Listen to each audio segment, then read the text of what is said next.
Welcome to Enlightenment Unknown, Life of a Spiritual Nomad, where we break generational curses, create generational blessings. And one of the blessings we have today is one of my favorite people on the planet is back in town from Egypt. Hello, Margaret. Hey. I'm very, very happy to be here and on your podcast again. Just visiting the U.S. Just happy. That's funny. So what does it feel like to say I'm just visiting the United States? It's very weird because I never expected to even leave the U.S. because I love the U.S. So going anywhere else, even on vacation outside of the U.S. wasn't even a thing. So to be actually living in Egypt part-time and coming back to the U.S., visiting for an extended period of time is quite different. Yeah, that's cool. Well, I always love having you here. And we talked about a bunch of stuff before we got on the podcast, but I wanted to tell you, I just took neurolinguistics programming.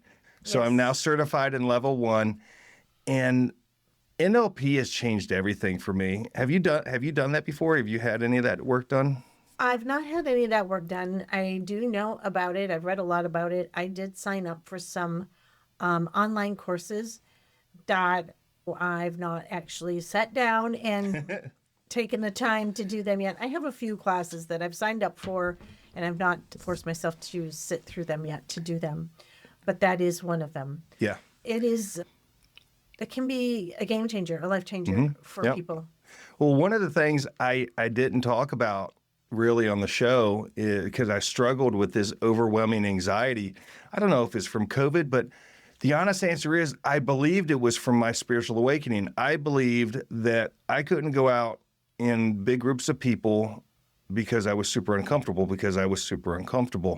and then started to hide from life a little bit. Megan, who ran the class, texted me Sunday night. She said, "Hey, buddy, you've got to be there." And the first 2 days was really difficult for me to sit in the class the whole day. Then Wednesday, I don't know what happened, what shifted it, but I woke up Wednesday morning excited to go to the class, and just something shifted. I don't know if we just broke the programming or whatever the deal is. And for me to say I feel normal is a big statement, and I feel pretty normal these days, and I am grateful for that. It's huge because you're breaking the pattern of the subconscious programming. Mm-hmm. So I think we've spoken about it before. There's 60,000 thoughts you have a day. 85% of them are the same thoughts you had yesterday. Yes. There's only 15% that's new. So you just keep recycling the same old thoughts. So you got to get in there and stop that program, which is what NLP, I believe, is part of what it does. Yeah, exactly. So one of the things she was talking about, they taught us, think about toothpicks. All these millions of toothpicks are coming in, but we only pick about 112. I think it's 112.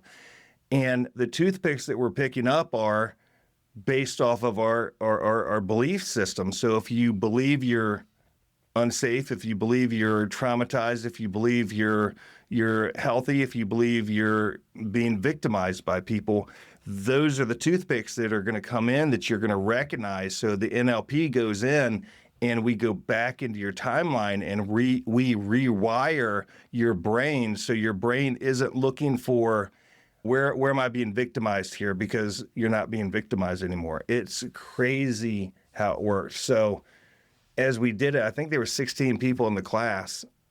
And as you're learning it, you're going through the healing process too. So it was a week of deep therapy, right? Mm-hmm. I mean, every one of us was crying. And so at the end of the day, it was just exhausting. So I am looking to incorporate that into my healing work now. And that is it's going to be pretty cool.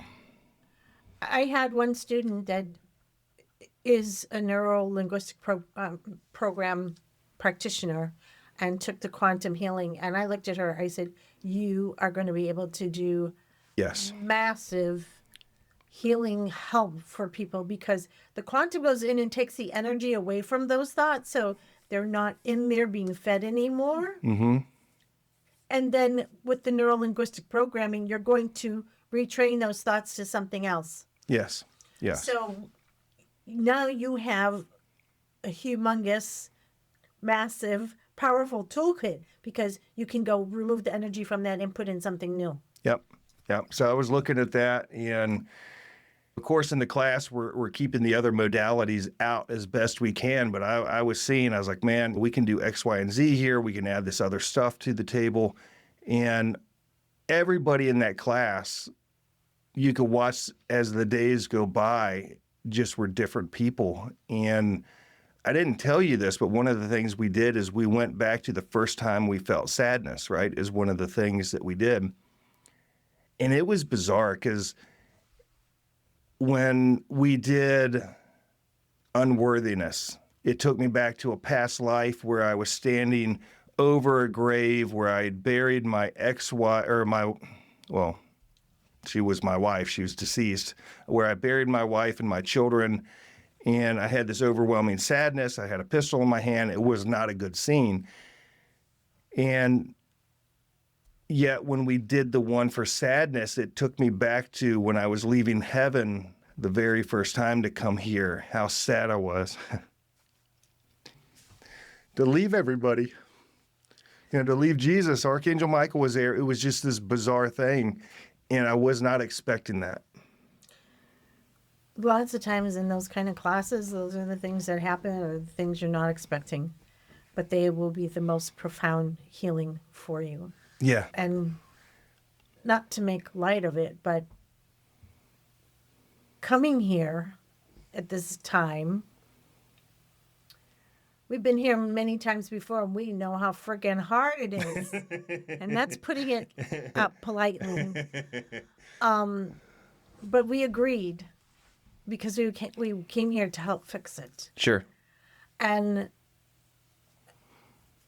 I tell you, if I come back again, which I believe I don't have to if I don't want to, I want a microscope to read the dotted line because I believe that's a whole nother, you're going to do this, that you're just signing your name over. So, because I think... You're going to read that fine print. It's not even, it doesn't even look like fine print. It just looks like a dotted line. Yeah. So, but I believe we knew what we were coming for. Mm-hmm. We knew we could do it. Yep. And we were allowed to come because we knew we could do it, and the powers that be knew that we could. So when it gets rough, just remember that. Yeah. So how many, I guess this question I have is, how many times do you think we come here? I mean, is there a certain amount of times we have to come here, or we just keep coming back over and over? Do we keep coming back until we learn all the lessons, or what? What do you think that is?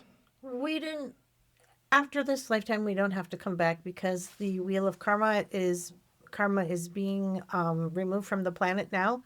This is why a lot of people have these very difficult lives right now, because you're having to live out all of your karma now. Mm-hmm. Before we could say, oh, I'll do it in that lifetime and I'll do these 3 things in this lifetime. And this time it was like, nope, we're getting rid of karma. That way we get rid of the wheel of reincarnation. So we have to get rid of the karma. So you got to do it all this lifetime. Yeah. And then you're like, oh man. Okay. So in order to stop the reincarnation, that had to happen. Number 2, the veil that kept us in place in the etheric realm, unless we balanced out our karma, we weren't allowed to really go off and live in other places. Mm-hmm. We could live in the etheric realm and go through healing or whatever, but we would have to come back to balance that karma out or to help somebody else out. So now the veil's gone. The veil was gone December 2016, December 21st. The only veils that are in place are self-imposed. So, the veil you have on your third eye because you're afraid to see what you can see because Sure. It might freak you out. So the karma being gone, now we do not have to come back anymore if we don't want to. Yeah, I don't know if I want to come back. I know a lot of people. They're like, uh-uh. I mean, I've experienced the limited things I've experienced with feeling Jesus, being in front of Jesus, being in front of Archangel Michael, just the things that I've seen. I'm not ready to go home because I'm not in danger or anything like that. And I'm ready to go, but I'm not ready to go, if that makes sense. And I'd have to be persuaded pretty good to come back. Just saying. I don't know if they have Maseratis and fun shit like that in heaven, but yeah, maybe. I guess maybe we could create something. I want to take Roxanne with me. So I have a friend. She says, I like ice cream sandwiches, and they don't have them in heaven. I want to stay here a little longer, please. So you could have lived 20 past lives. Yeah. You could have lived 1,000 or thousands of past lives on Earth. That's not including from other realms of existence before you decided to incarnate in Earth. Yeah. So, in all actuality, you could have lived like 300,000 lives. Yeah. Well, I was at the post office a couple weeks ago over something, and the gentleman came around the corner. The manager was there, and he was talking lady. He looked up at me. He said, "Why do I know you? How do I know you? I know you." And I just smiled because I recognized his soul. And I was like, I don't know, maybe my picture's on the wall in the post office giggling. And he just looked at me. She said, I don't know. I know you, but whatever he needs, you make sure you give it to him. I'm like, thank you. It's fun. You're It's going to fun. find that happening more and more often as the vibration of the Earth keeps changing as we go through this ascension process. More and more people's recognition of other souls that they know, don't know why. Even people looking just like someone else. Yeah. I'm seeing a lot of that as well. Well, do you think when we learn our lessons or we raise our vibration and we heal and stuff, that part of that's they're seeing the light in us? Do you think it's that, or do you think it's always a soul connection? No, they're seeing the light in you because you could walk by children. At least when I walk by children, they're like, I would be in any sort of event. We'd be sitting there and the babies, or in line at the grocery store, and the babies are putting their arms out for me. And the parents are looking like, she doesn't like anybody or animals, especially animals. I was at a friend's house a couple weeks ago, and her cat was coming over and rubbing me all over and almost in my lap. And she said, "What did you do to my cat?" And I said, "Nothing." She said, "She hates everybody." And I said, "Well, apparently not." Yeah, not everybody. Maybe she just hates you. I don't know. They can see the light. They can feel the light. They can, or they can feel it. But children can see it. Yeah. So can other adults. So it's a soul recognition on that, in that way, or it could just be they see your light. Yeah. Well, I know I had a healing session the other night with a client, and she said, let's get something to eat. So we walked right across the street to Tempt and had something to eat there. And the little girl that served us, she just comes up and she looks at me and she's like, I feel like I've known you forever. How do I know you? And I just smiled. I was like, I don't know, maybe a past life. And it was fun. She was a nice young lady. And later she came up. I said, all right, so let me ask, what are your spiritual gifts? And she says, well, you get right down to it. I said, yeah, I don't have time to mess around. And she started talking about that stuff. And I don't know, I like to talk about it to people. It's fun. I love to talk about it to people. And my prayer is that more and more of us are all talking about it to people, and everybody's awake on the planet. The electricity's on, and the building, not everybody's turning on the switch. Sure. Well, we've got one of the ladies that works in the building that I work at. Her son his name's Walter. So she always invites me because Walter comes to work on Friday. So I go down there and sit and play with Walter. He loves me. And she just looks at me. She's like, why does he like you so much? I said, I don't know. It just happens. Stranger things have happened. You will have big friend circles, like people just know. So you can have a lot of friends. I mean, they might be more than acquaintances. You have conversations with them here and there. And then there are people that are acquaintances that they're just drawn to your light. So They like your page. They like what you post and Sure. things like that. It's about frequency. That's it, plain and simple, Yeah. and recognition. Well, I was grateful today. I had a new client come in, surfer from the ocean front, even though Virginia Beach doesn't have great waves, but we still surf here. 62 years old and coming in and really, he didn't even know why he was there. One of his friends, which is a client, told him, said, dude, just go. And so we talked for a little bit, and I kept telling him, I said, I'm not really a therapist.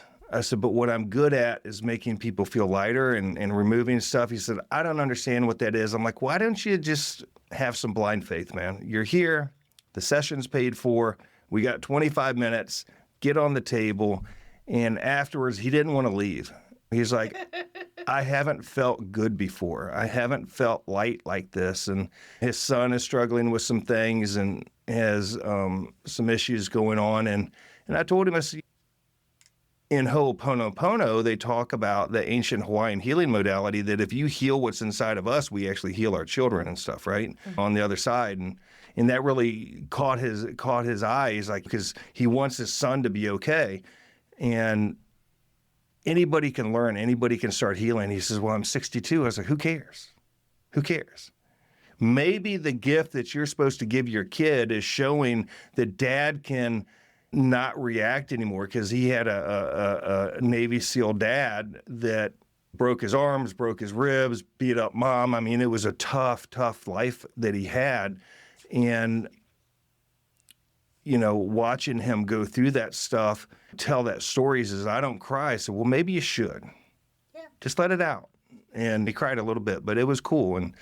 And I told him I was going to talk about this on the podcast today. He says, tell the story. So just watching him heal and seeing that piece of freedom that we get when we go through the healing process is pretty cool.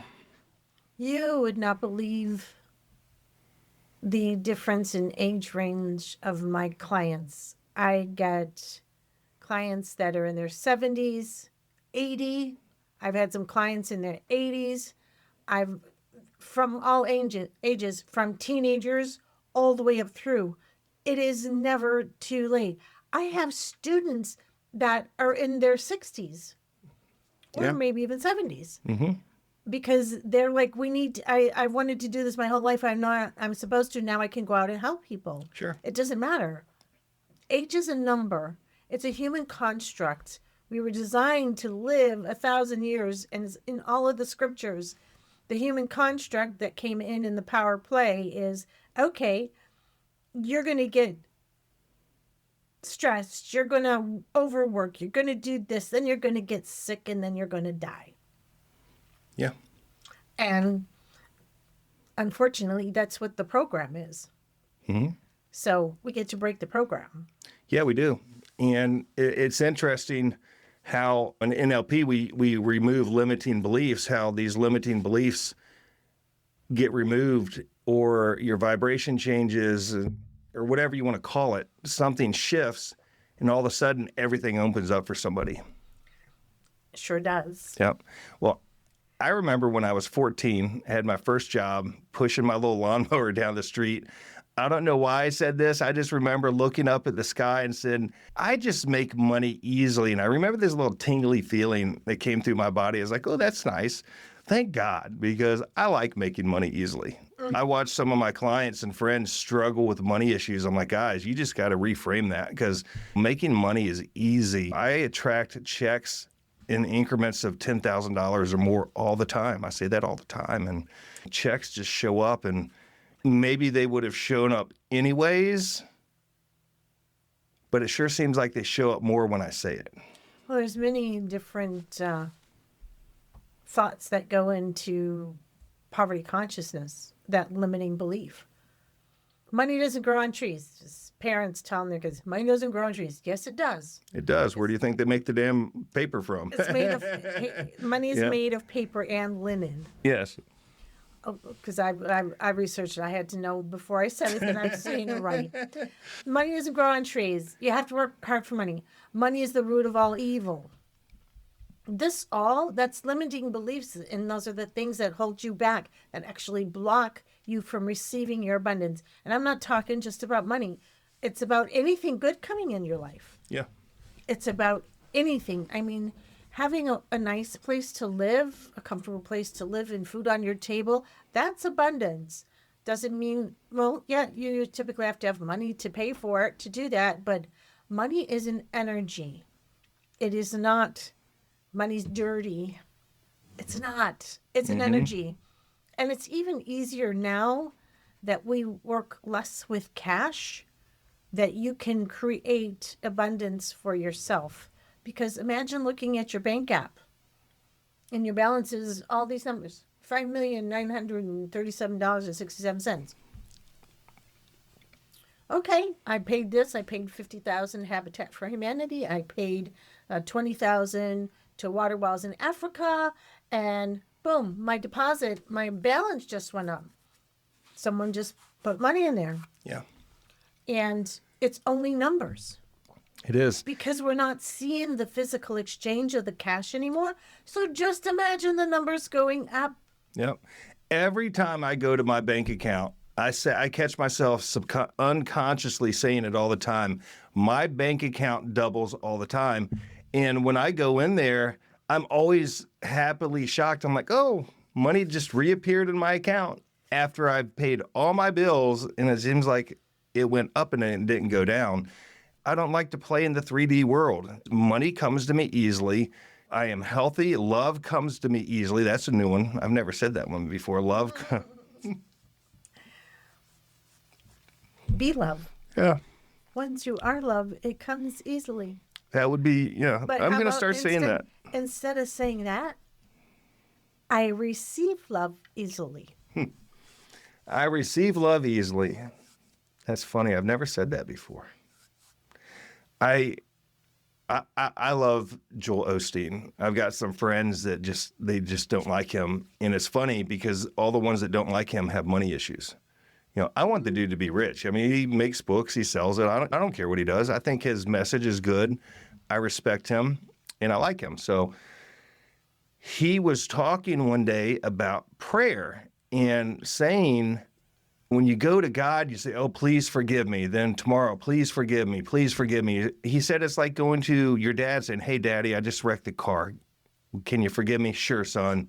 The next day, hey, Daddy, remember yesterday when I wrecked the car? Will you forgive me? Sure.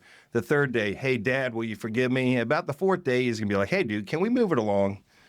And he said, this is what it's like when we're going to God and asking to be forgiven over and over. You only have to ask one time.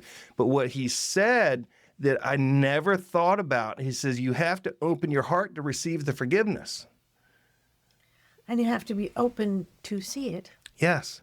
So, you know, what I would encourage you to do, if you're listening to the show and you've got money, you know, you've got this abundance of money that just flows to you now because all of a sudden you're healed, is open your heart to receive it. Open your heart to receive that forgiveness. I should open my heart to receive the love. That's been closed for me. And as we're talking, it's just saying that has been closed for me. So that's interesting. See, I always heal when I'm around you, Margaret. You're welcome. Thank you. It's not me, though. I'll be the first one to tell you. It's just the energy of the divine running through me. And before we started the podcast, I asked, dear God, please let your words be my words, your thoughts be my thoughts. Prayer is a powerful thing, but you must pray from a place of power, not desperation. Yeah. And then be open to it being, prayers are always heard, received, and answered. You may not think they're answered because you're thinking they're supposed to come a certain way. Sure. Yes. You need to be open to all the possibilities. You need to open your eyes and your mind and look around. And trust me, if you start doing that, you'll start seeing miracles every day. Yeah.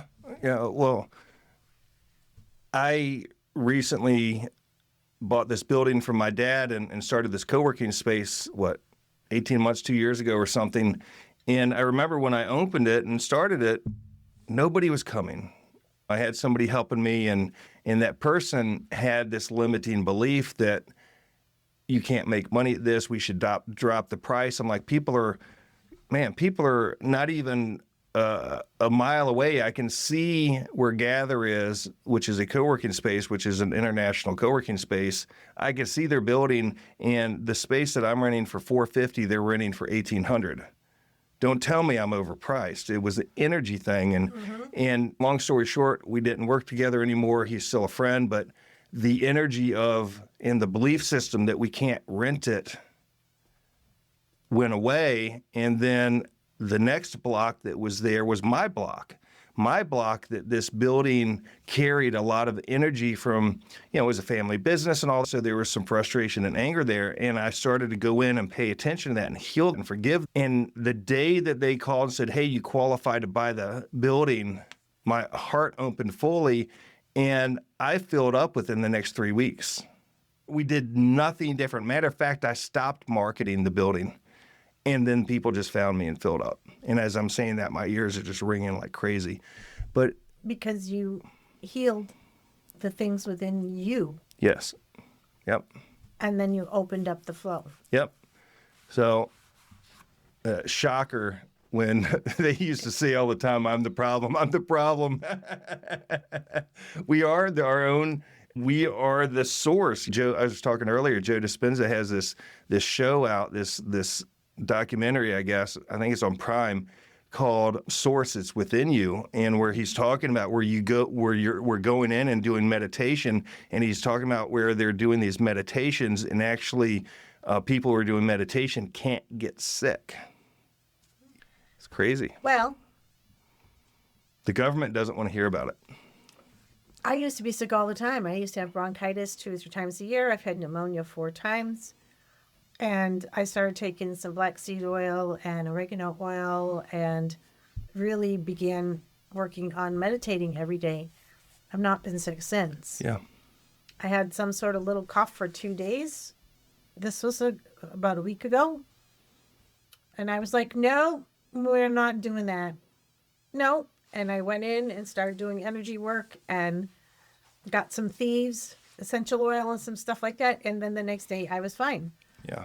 But I've not even had it to that extent since 2019. Mm-hmm. Well, I meditate almost every single day. I don't. But you know, to do that. Yeah. No, but I don't sit there in the quiet No. I listen to a guided meditation when I go to sleep. I will play some sort of guided meditation when I'm doing my dishes. Mm-hmm. I will go to bed and play some sort of frequency music and do my own little thing. Even if it's just 5 minutes or 10 minutes a day, it doesn't have to be an hour. It doesn't have to be a half an hour. You just have to do it. Yeah. Yeah, it's important. Well, one of the things that I started adding to the show is when Kelsey and I were hanging out, she would always pick from these cards, and I always opened my heart. So we're nearing the end of the show, and I picked a card. So why don't you read the card from the Mindful Affirmations deck that we have? So this is Kelsey's choice of the day. I let go of all resistance to change. And why would people be afraid to change? Because they are afraid of the unknown. Yeah. The land of familiar, we know how to deal with. We know something comes up, we know what to do. We know how to feel, and that's it. When something new comes up, it's like, what's that? Oh, I don't know how to do that. I don't know how to feel that way, and I don't know how to be happy. Mm-hmm. You wouldn't believe how many people don't know how to be happy. Yeah, I could probably be on that fence for a little bit, but I'm figuring that out. Because we grow up and we're in these situations and all this stuff, so we can deal with stress, we can deal with anxiety, we can deal with depression, we can deal with heartache, we can deal with all that. Land of familiar. When you're happy and you go on, you're like, wow, I'm having this great time, and everything only lasts a day, maybe 2 days, maybe 3 days. And then bang, we create something that takes us right back to the stress, to the anxiety, to the depression, because we are familiar with that. We know how to deal with that being happy is a different feeling. So once you realize that you don't know how to feel happy, then you can say, damn it, I'm going to feel happy. I know it. I'm going to feel happy and I deserve to be happy. And then you do the work and you change it. Well, it's a choice. It's a choice. It's clearly a choice because I will tell you, I was one of those people. Yeah.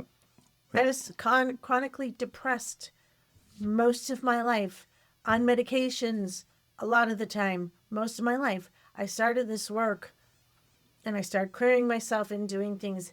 And probably the biggest change for me was the day I realized I didn't know how to be happy. Yeah. So I think for me, everything was painful, everything.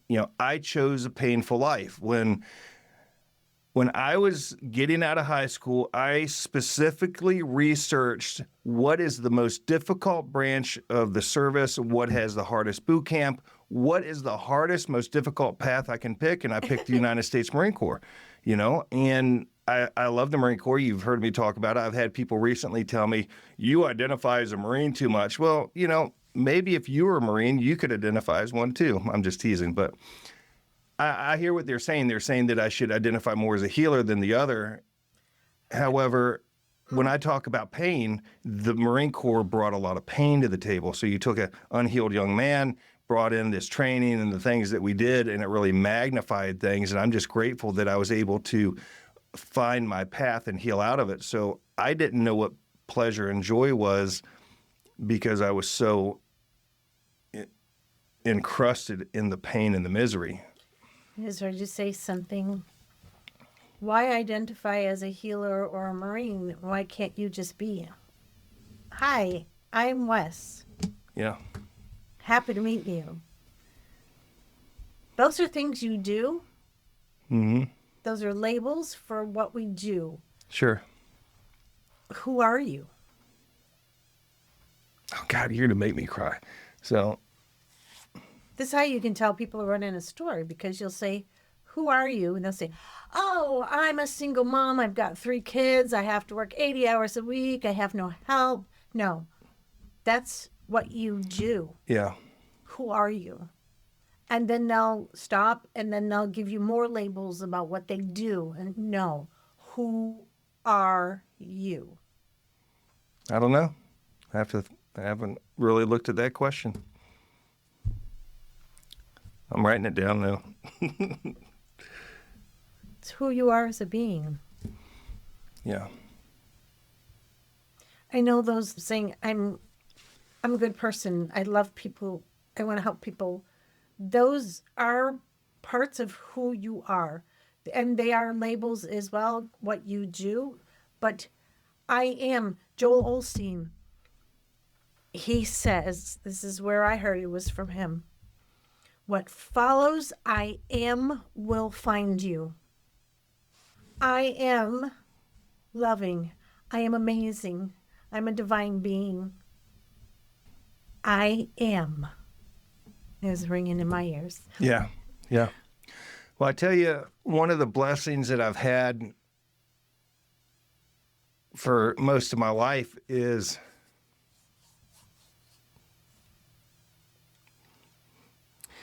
experiencing some of the friendships my dad has had. And recently reconnected with my buddy Jerry Joe. I think he goes by Jerry these days, but I always remember him as Jerry Joe. And he's a pilot, and he's just this amazing person. And I was nervous to tell him about my healing work. And so we've talked about God some, and he's always had that anchored in his life, and that's new for me. And I told him, I said, I hope you don't think differently about me. And I told him about my journey and stuff, and he's like, brother, we're the same. I've experienced the same thing. I believe what you believe. And I was worried I was going to lose a friend over that, because my belief in the work that I do is important. And what a blessing it is. So we've been talking, and he was in D.C. last night. We're talking about when he flies in, seeing each other and stuff like that. But that is a connection that I had a lifelong connection from my dad, and his dad were lifelong friends. And it's just a beautiful thing. I love Jerry Joe, man. He is cool. And he's going to be on the show soon. And watching the light that we talk about and radiate out to all these other people where they're not afraid to talk about it anymore, where it's becoming a topic at the kitchen table, at the grocery store and stuff like that. We're in a spiritual war, and we are growing by leaps and bounds every day. I like it. Yeah, and I'm trying to find different words for war or battle or fight. It's we're winning, and what are we winning? What is the light winning? So people say, "I'm fighting cancer. Please stop. Please stop. Don't fight," because that makes it aggressive. That makes it hard. How about you're living with cancer for the moment? We're at war right now. Why? So instead of saying we're at war, there's a conflict going on to help between two different parties that don't agree and to help other people. So trying to find different words, because it is about frequency, to say those things. So not to try to not say fight. The other thing is, when people ask me, what do you do? I can gauge right away how I can say it. Some people I can come out and say, well, I'm an energy healer. And I'm a psychic and two different, whatever. And then there are other people that I can tell, I'm like, I do self-empowerment and life coaching, which I do. It's part of the work. Yep. So I will put it that way. It's not out of fear. It's something to help them understand. Sure. To give them an understanding. So that's what I do. That's not who I am. Okay. So then who are you? How do you answer that question? I am an amazing human, divine, loving being that is kind and generous. And I only want to see the good for everybody. Not just my friends. I mean whole humanity. I have big aspirations, people. And I do work on that. I do work on humanity. I do work on the grid. I help with the earth. The little things, recycle. Just the little things. Pray for them to stop them from being able to spray chemtrails. It's happening more and more here in Virginia Beach. I'm seeing it while I'm here this time now. We have one day of sun, one day of rain. The day of sun, you'll see them out there flying. You'll see the chemtrails everywhere. And then the next day we have overcast. Yeah. California, it's really bad. So pray for that. Pray for that to stop. Yeah. Pray for world peace. Well, we'll pray for world peace. And you have a retreat coming up. I do. November 1st through the 11th. Big energetic gateway. Bigger than what I thought. I thought it was just a portal number and stuff like that, but it's actually bigger than what I thought. And this is a 1 year. So it's all about the ones, new beginnings, closing down the old, bringing in the new. There's big work to be done on transforming your body to be able to hold the frequencies of the divine feminine, divine masculine, and go through this ascension process faster. A lot of people are doing that kind of stuff, but we are actually going to go through a process to change your chakras. But the people who are called to Egypt or all sacred sites, it doesn't matter where, or even anywhere on the planet you're called to go. You hold codes that need to be released in that place for this ascension process that we're all going through. Some call it New Earth. We're going to New Earth. There's 3D Earth, there's Matrix, there's this, there's that. It's an ascension and a descension process. So there's a lot of symptoms that go with that, but everybody holds energy and codes for specific places for things to happen. So the people that are called to go to Egypt and they have this affiliation with Egypt, you probably have had past lives there, and you hold some sort of codes that are necessary to help us go through this process. So you'll be given an opportunity to let them go consciously, or let me tell you, you can just step on the property on the land of Egypt and they will unconsciously start downloading from you and past life recognition comes in. But I'm also, because I also am a healer and there's a label there, I am to help people go through whatever transformation that they're going to go through and whatever healing they'll need to go through while they're there. That's cool. So there's a lot to it, and we're going to where the divine feminine is with the Isis temple, and also a very small, private, quiet Isis temple that's not spoken of or mentioned often. Cool. And we'll go to the Osiris temple for the divine masculine, so that we'll anchor all that in. And of course, you can't have a retreat in Egypt without going to the pyramids. That sounds like fun. So if they wanted to go, how do they connect with you? And if you want to connect with Margaret to do healing work, she does long distance healing work. We both do, but Margaret is my mentor. She's my teacher, and she can do things that I don't understand in a really cool way. So if they wanted healing work from you, they wanted to connect, they wanted to come on the trip, how did they do that? My website is either seekthelightwithin.com, just how it's spelled, how it sounds, or margaretbryant.org will take you there. I do have to update the dates in the itinerary for the Egypt retreat because we've changed some things. So it is actually going to be a little less expensive, which is a great thing. Nice. And just I need to go on and do that as soon as I have some spare time. But yeah, I'm on Facebook under, you can put in Margaret Bryant Energy Oracle. I'm on YouTube. I'm on Instagram. I'm on TikTok and all that. So you'll start to see more videos from me talking about this divine feminine and divine masculine and shift and the energy shift within a person that's going to happen. I have a list of videos that I need to start putting together, but that's not going to happen until I get back to Egypt in a couple weeks. Yeah. And you could always reach out to me at VB Healer, as in Virginia Beach Healer, vbhealer.com, VB Healer Instagram, and I will connect you. But Margaret, it's always fun to have you on the show. You've been here for a little bit doing work, and I just want to tell you I love you, and you've changed my life. I love you, and you've changed my life too. You're an amazing human, whether you realize that or not. Thank you. I appreciate it. And just to reiterate to everybody, the United States Marine Corps is the greatest fighting force on the planet. Some of my friends are like, I can't believe you said that. Well, sometimes the truth hurts, but we love you guys. Be safe. If you need anything, you reach out. And I hope something from this message, you heard that at a deep level, and just know you are perfect. You are where you belong. And we respect and we miss you and we love you. Thank you.